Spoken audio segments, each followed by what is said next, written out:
Hey, what's up, everybody? Week 5 wrap up. I did a video a few days ago while I was in the middle of the sprint and made quite a bit of progress since then. That's what happens when I guess I have, you know, days in a row to actually work on this thing versus 1 or 2 days a week, spread by, multiple days.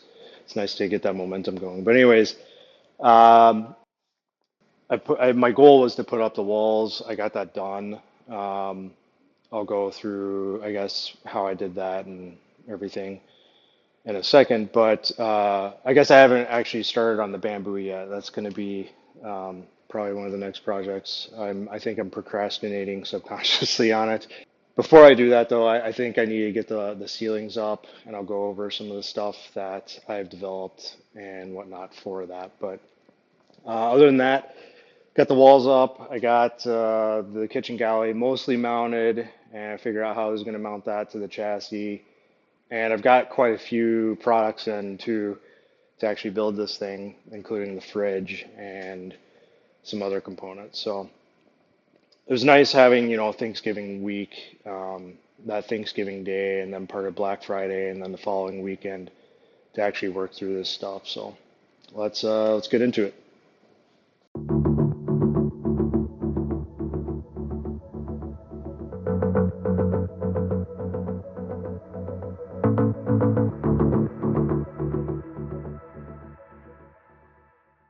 So I got a new gimbal, and I'm still learning how to use it. So you'll just have to bear with me while I learn the process of using it and stuff. But anyways, let's get into the van here. And for those of you that have watched my other videos, that's not my G8. I'm not a Chevy guy. I'm more of an import guy and obviously a Ford guy. But um, all right. So here's the deal. So I did end up using the rivet nuts, and that worked really well. And I'll go over how I'm sure you're probably wondering, that's cool and everything. How did you know where the holes were? I'll go over that in a second. Um, The can I pan down? Okay, I can get this thing to actually work. So the walls themselves are obviously painted now. I went with what is it, welded iron or something. It sounds pretty masculine. I'm going for a masculine build, but the reality is it actually matched the bamboo really well. Um, this isn't painted yet. I just got these cut. Um, but yeah, the rivet nuts worked really well. What I did also, you can't see, but I also put some mini cell in between the metal and this to keep rattling down, and also added an additional thermal barrier so that it wouldn't obviously transfer the heat from the frame here to the walls. Oh yeah, in addition to that, obviously in my last video I talked about I bought 15 more feet of linear, or 15 more linear feet of the SM600L 3M Thinsulate stuff. I will say, with the doors closed, um, this thing is incredibly quiet compared to my old van that was spray foamed. This is like gonna be insane. So I think part of it too is obviously adding another layer to keep vibration from transferring from the chassis to the wall here. That mini cell layer, I think that's gonna actually do a lot as well. So I would recommend that. Um, but anyways, moving on. The other thing that I did is, before I get into how I did the rivet nuts with this, my very first video talked about running the cable behind the chassis and how I decided not to cut holes in the actual frame itself because of the BEMM or BEM. Um, would probably say not to, and it's just a bad idea to do that anyway. So I had to move the wire outside of the chassis, and then because of that, it added complexity to the wall that I had to do up here. But it's funny because I counted this wall alone.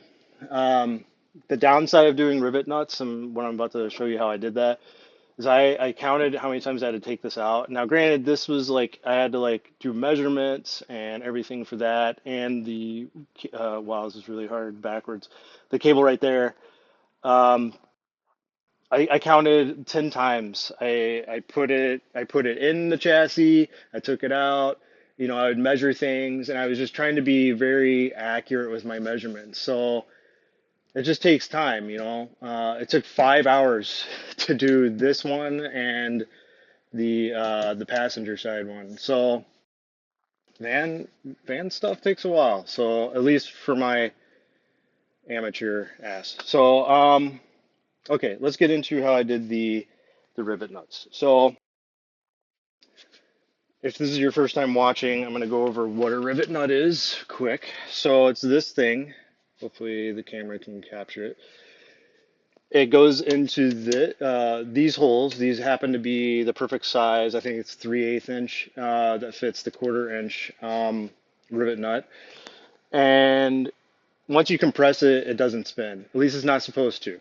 I actually added some Loctite in addition to it so that once it dried, it would hopefully add more friction. I've had a few of them spin. I know a lot of people have issues with that. Last thing you want is like, well, I'm just gonna spin around for everyone. Last thing you want is like one of these being stuck because then you're gonna have to like drill it out and then your wall is gonna look like shit. So I probably shouldn't cuss on this. Sorry. So anyways, I put those in, and then okay, the next part is like obviously how do you know where the holes are exactly, right? So what I did, and I'm just gonna I'll sell these cheap, and I'm gonna put the STL for this and the this next thing I'm gonna show you on my website for free because they're small and whatever. It didn't take me very long to make. Trying to find a rivet nut to demonstrate. Okay, so here's a rivet nut that's already in place in the chassis that's been compressed and shouldn't spin, right? So what I have, oh my God, is this little thing that I designed. It's a 1/4 inch thread, and yes, you can actually 3D print threads, and then it just has a tip on it that you can see here. So what you do is you spin it. Just imagine I'm spinning this um, into the thread, right? And then what it has then is a tip that's sticking out. And what you do is you put the board on it and just press on it. You put the board, I guess, where it should be, and then you press against that tip that's in the rivet nut. And then once you take the board off, it's gonna have little indents where these tips were. And then you just basically take the board out and then you drill where the indents are and then that's it. Like it's done. I did have a few cases where like maybe the tip was like angled or something and I had to like make the hole a little bigger, but for the most part, yeah, as you can see, like I'm at almost 100% success rate with this. Now, what that means is, like I said earlier, is you have to like put the board on, take it out of the van, drill holes, put the board back in, and all that. So it adds like an additional step just for that. The other thing I made, oh, here they are, is this weird looking thing. Um, so you can see, get some contrast with the white band there. You can see this little tip right there, right? And what this actually is it's 1.5 inches long this way, and that just obviously happens to be the width of a 2x4, right? So imagine I'm putting a board up here. Okay, I'll kneel down since this is tracking my face. Imagine I'm putting a cubby here, right? Um, so I would basically mount this here with the tip pointing this way. And then you just like put a wood screw into the 2x4. And then again, you press the board where it's supposed to be on the wall. You press it against it. And when it makes these indents on the tips, you're basically, your tips are the very far corners of this, right? So one thing to note is you have to account for your cubby's the wood's depth, right? Or the thickness of the wood. So if you'll look here, not me, not me, camera. Okay, maybe I can turn tracking off. I can. Okay. So you'll notice, like, when I put my finger in here, it's not exactly to the tip of that. Even though this made that indent on the tip, what you need to do is you need to account for the thickness of the wood that you're going to be using for your cubby, because your wood's going to be mounted to the wood, or your cubby's wood is going to be mounted to the wood of the frame, right? And you want it to be flush with this once you put the wall on. So that's just, I guess, one thing to know. But like other than that, like I would say that those things actually work really well. I also have another tool. Actually, I can put this on my site too. I don't know if I'm gonna be able to find it. Oh, there it is. Okay, I was smart and put all my little things together. This thing actually I've used in the past on house projects. What this does is it actually goes. You can tell my camera work is great. It goes onto your receptacle, and what these four screw points are is it happens to be the edge of your box.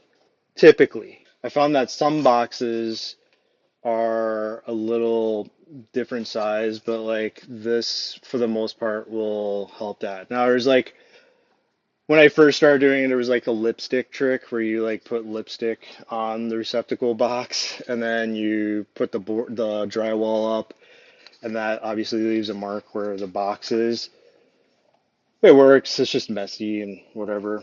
But yeah, so I think, like this works pretty well, and it obviously made it to where I could do my receptacles. It's crazy how long it takes to do van walls, but I guess it is what it is. I keep being hopeful that I'm gonna make some good progress for you guys, but I'm remembering why it took so long to do my old van. Other than that, I got my fridge. I've got my water filters. I've got some electrical stuff, which I'll go into next week, maybe. I don't know. I'm still walking through all the manuals. I went all Victron this time. I went mostly Victron with my last van. You can go with like cheaper brands like Renogy. I've used Renogy stuff. It's okay. It works. I just like Victron's ecosystem and their app and how everything, for the most part, talks to each other. Um, yeah, I don't know. I just decided to go fully Victron this time.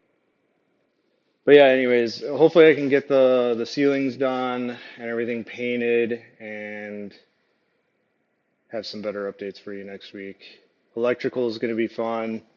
I've got a lot of the plumbing done, which I didn't even go into, but I want to wait until that's like fully complete before I do that. I'm going all PEX, half inch. There's no reason to go 3/4 inch. I don't even think I have 3/4 inch in my house, to be honest. I don't know who does that, but um, yeah, I'll go into that in the future when it's complete. Um, I've already talked extensively about the hot water heater and why I went that route. So yeah, I'll just have a plumbing and an electrical video when the time comes. But yeah. Anyways, till next time. Peace.